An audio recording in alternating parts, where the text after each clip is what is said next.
جس کی خلاف ورزی ہوئی، یعنی انہوں نے کہا کہ اگر 4-3 کا ہے پھر تو حکم ہے ہی نہیں، پھر تو جو خلاف ورزی ہوئی ہی نہیں، صدر نے جو ڈیٹ دیا اس کا کوئی اختیار ہی نہیں، کیونکہ وہ ظاہر ہے یہ ایک اقلیتی فیصلہ تھا۔ اچھا جی، خلاف ورزی ہوئی، عدالتی حکم نہیں تھا تو صدر مملکت تاریخ بھی نہیں دے سکتے تھے۔ اس پر چیف جسٹس نے کہا کہ اس وقت مقدمہ تاریخ دینے کا نہیں، منسوخ کرنے کا ہے۔ جمہوریت کے لیے انتخابات ضروری ہیں۔ 2 معزز ججز نے فیصلہ دیا ہے۔ ان 2 ججز کی اپنی رائے ہے، لیکن اس کا موجودہ کیس سے کوئی تعلق نہیں ہے۔ دوران سماعت جسٹس جمال مندوخیل نے کہا کہ 1 مارچ کا فیصلہ کتنے ارکان کا ہے، یہ سپریم کورٹ کا اندرونی معاملہ ہے۔ یہ بتا دیں کہ کیا آئین 90 دن میں، یہ جسٹس جمال خان 90 دنوں میں انتخابات کرانے کا تقاضا کرتا ہے یا نہیں؟ کیا الیکشن کمیشن انتخابات کی تاریخ منسوخ کر سکتا ہے؟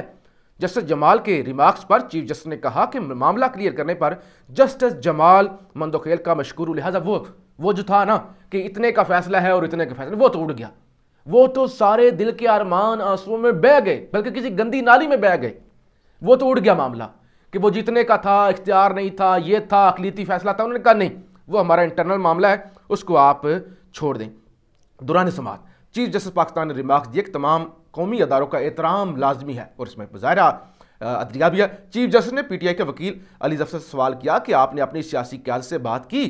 پی ٹی آئی کو پہل کرنا ہوگی کیونکہ عدالت سے رجوع انہوں نے کیا ہے۔ جسٹس عمر عطا بندیال نے کہا کہ ملک میں اس وقت تشدد اور عدم برداشت ہے، معاشی حالات دیکھیں، آٹے کے لیے لائنیں لگی ہوئی ہیں، آپس میں دست و گریباں ہونے کے بجائے ان لوگوں کا سوچیں۔ اس پر پی ٹی آئی کے وکیل بیرسٹر علی ظفر نے کہا کہ انتخابات میں تاخیر ہوئی تو یہ بحران مزید بڑھے گا۔ چیف جسٹس نے جواب دیا کہ تحریک انصاف اگر پہل کرے گی تو حکومت کو بھی کہیں گے، یعنی یہ مل جل کے کسی مقام پر پہنچے۔ سادہ سا سوال ہے، الیکشن کمیشن تاریخ آگے کر سکتا ہے یا نہیں؟ اختیار ہوا تو بات ہی ختم ہو جائے گی۔ اس کے علاوہ جی میں آپ کو بتا دوں، حسان نیازی، کراچی پولیس نے حسان نیازی کو لاہور سے حراست میں لے لیا اور اب ان کو کراچی منتقل جناب کیا جا رہا ہے۔ اس کے علاوہ جناب زمان پارک میں آپریشن کی تیاریاں ہو رہی ہیں، بڑی جلدی کے ساتھ آپ کو بتا دوں۔ اب درخواست یہ آئی ہے لیسکو کی جانب سے، جو لاہور الیکٹرک سپلائی کمپنی ہے لیسکو، وہ یہ کہتی ہے کہ زمان پارک کے اندر بجلی چوری ہو رہی ہے اور ہم جو ہے وہ جا کے وزٹ کرنا چاہتے ہیں کہ کیسے بجلی چوری ہو رہی ہے، اور ہمیں وزٹ کرنے کی اجازت نہیں دی جا رہی۔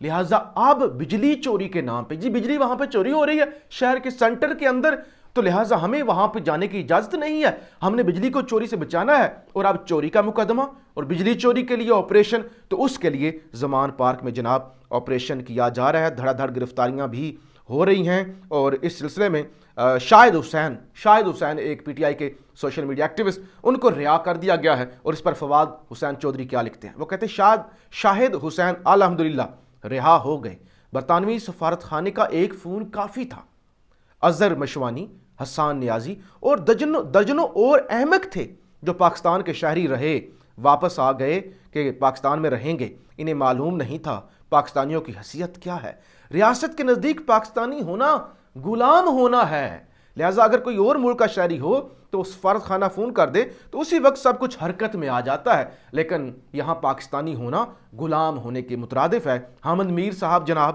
حامد میر کہتے ہیں کہ وہی ہوگا جو 2018 میں ہوا، نواز شریف کے ساتھ جو ہوا، پہلے نائلی پھر انتخابات، اکتوبر 2023 تک عمران خان نائل ہو گئے تو پھر انتخابات بھی ہو جائیں گے، بصورت دیگر اکتوبر میں بھی انتخابات مشکل میں ہیں، لیکن عمران خان کو امید ہے کہ سپریم کورٹ انہیں نااہلی سے بچا لے گی۔ تو وہ کہتے ہیں وہی پلان ہے جو نواز شریف کے ساتھ ہوا تھا کہ جو ان کو پہلے نائل کیا جائے گا اور عمران خان کو بھی اکتوبر سے پہلے نائل کیا جائے گا، اور اگر اکتوبر سے پہلے نائل نہ کیا جا سکا تو پھر اکتوبر میں بھی الیکشن نہیں ہوں گے، الیکشن آگے چلے جائیں گے۔ اس کے علاوہ میں آپ کو بتا دوں کہ فاروق حبیب، اسد عمر اور باقیوں کی جو انسداد دہشت گردی کی عبوری ضمانت تھی وہ آج ریجیکٹ ہو گئی ہے، اور اب ان کو بھی گرفتار جناب کیا جا سکتا ہے۔ اس کے علاوہ بھی بڑی جلدی کے ساتھ میرے پاس خبریں آ رہی ہیں، کیا 90 روز سے زائد روز میں انتخابات ہوں تو یہ آئین کی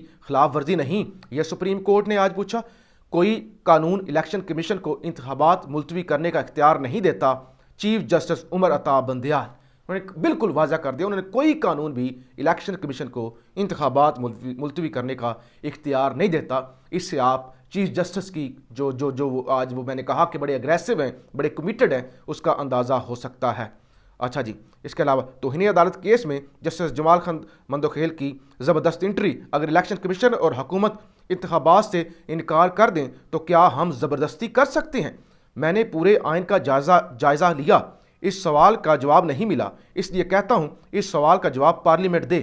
جسٹس جمال مندوخیل. اچھا جی, اس کے علاوہ بھی آج بہت کچھ ہوا کیونکہ بڑی تیزی کے ساتھ چیزیں میرے سامنے آ رہی ہیں. ایک تو جناب 134 لوگ زخمی ہو گئے ہیں اور اب تک مفت آٹا لینے کے چکر میں 10 لوگ جان سے جا رہے ہیں. یعنی مفت آٹا لینے کے چکر میں جان دے کر آ رہے ہیں.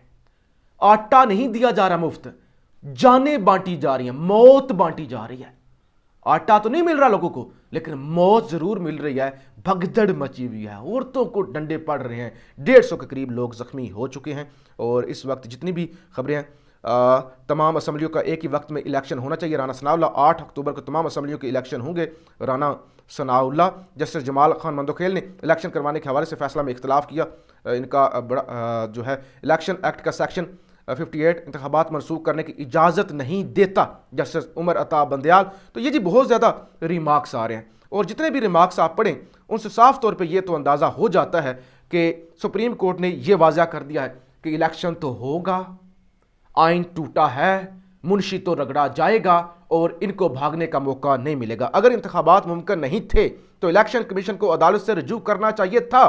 ایک اسمبلی کے شیڈول کے دوران دوسری اسمبلی تعلیل ہو جائے تو ایک ہی دن انتخابات کے لیے رجوع کیا جا سکتا ہے. الیکشن کمیشن آج خود ایسا حکم جاری نہیں کر سکتا. جسٹس منیب اختر, انہوں نے کہا اگر نہیں ممکن تھا ہمیں بتانا تھا, تم مامے گیری نہیں کر سکتے تھے. یہ صورتحال ہے جی. پاکستان زندہ.